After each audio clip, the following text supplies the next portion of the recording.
Jokes, विनोद. Video शेवटपर्यंत बघा आणि शेअर करा. दातांचा डॉक्टर.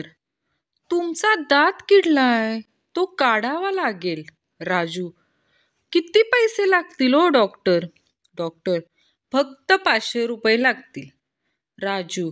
बरं मग असं करा, 50 रुपये घ्या आणि जरा दात ढिला करा.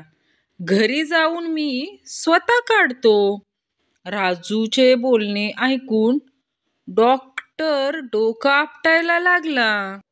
हुशार बायको तीच असते जी सकाळ सकाळी नवऱ्याच्या आधी उठते आणि नवऱ्याचा मोबाईल पाहते, कोण कोण गुड मॉर्निंग करतंय हे बघते आणि त्यानुसारच चहा नाश्ता बनवते. राणीच्या बागेत महिला मंडळ फिरायला जाते.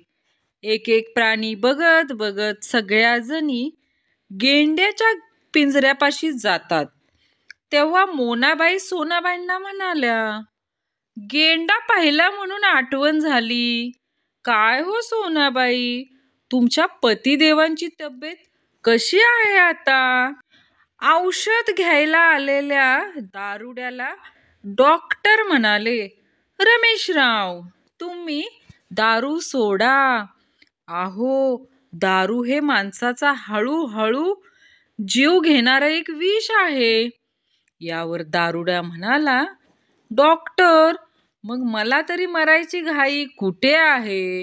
हो द्या निवांत. एक रोगी अतिशय दुःखी होऊन डॉक्टरांना म्हणाला, डॉक्टर, मी खूप गरीब आहे हो. माझ्याकडून तुम्ही औषधाचे पैसे घेऊ नका. मी केव्हा ना केव्हा तरी तुमच्या नक्की उपयोगी पडेन बघा.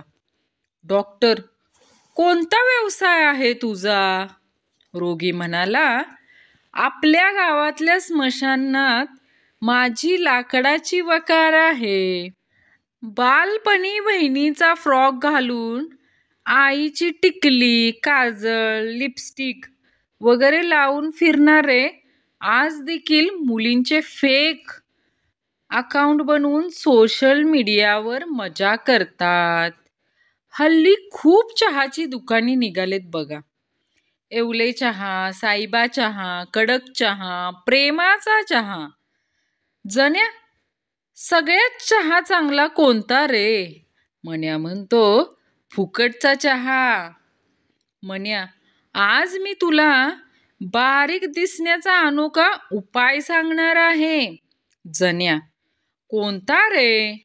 मन्या, अशा गोष्टींपासून नेहमी दूर राहा ज्यामुळे तुम्ही जाड दिसू शकता, जसे की आरसा, वजन काटा आणि सडपातळ व्यक्ती.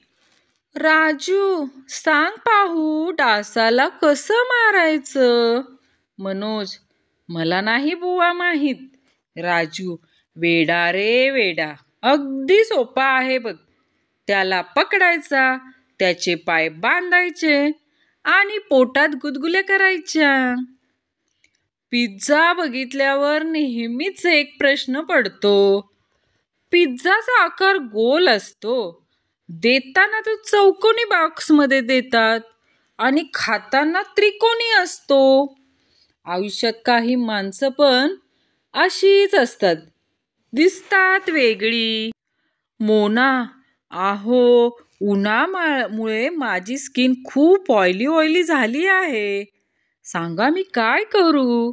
नवरा, विम बार लाव, सगळ्यात चिकटपणा घालवतो बघा. एक छोटीशी लव्ह स्टोरी. मुलगा, तुला एकूण भाऊ किती? मुलगी, तू धरून 3. खेळ खल्लास. जो आनंद आपल्या धुतलेल्या बाईककडे बघण्यात आहे, तो आनंद अर्धा तास मेकअप करून आलेल्या मुलीकडे बघण्यात सुद्धा नाही. मॅगी नंतर चितळ्यांची भाकरवडी बँगलोरला लॅब टेस्टिंगला पाठवली. टेस्ट रिपोर्ट आला, मज्जा आली, अजून 5 किलो पाठवा. दोस्ती केली तर ताटात मटण घेऊन चारीन, पण गद्दारी केली तर ताटात मॅगी देऊन मारीन. सुंदर मुली सिंगल नसतात. सिंगल मुली सुंदर नसतात. सुंदर सिंगल मुलींना भाऊ असतो. ज्या सुंदर सिंगल मुलींना भाऊ नसतो तिचा आपण मांडलेला भाऊ असतो. अस्सल मराठी टोमणा. ती म्हणते तुझ्या घराला स्वर्ग बनवेन. खरं तर बनवता तिला वरण भात पण येत नाही बघा. पण कॉन्फिडन्स तर बघा राव. गुरुजी आपल्या देशात दर 10 सेकंदाला एक महिला एका मुलाला जन्म देते. बंड्या, मास्तर आपल्याला ना तिला शोधून हे सगळं थांबवायला सांगितलं पाहिजे. गुरुजींनी स्वइच्छा निवृत्ती घेतली.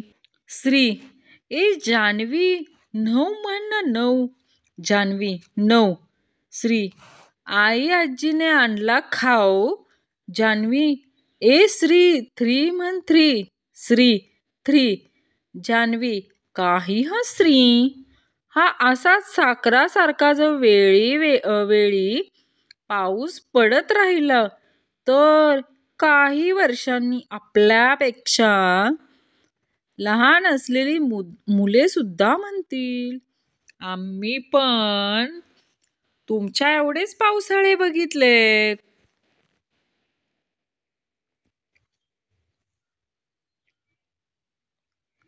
पिंटू, तू समोरच्या बंगल्यात जी नवीन मुलगी राहायला आली ती आम आदमी पार्टीची मेंबर आहे. बंड्या, तुला कसं माहीत?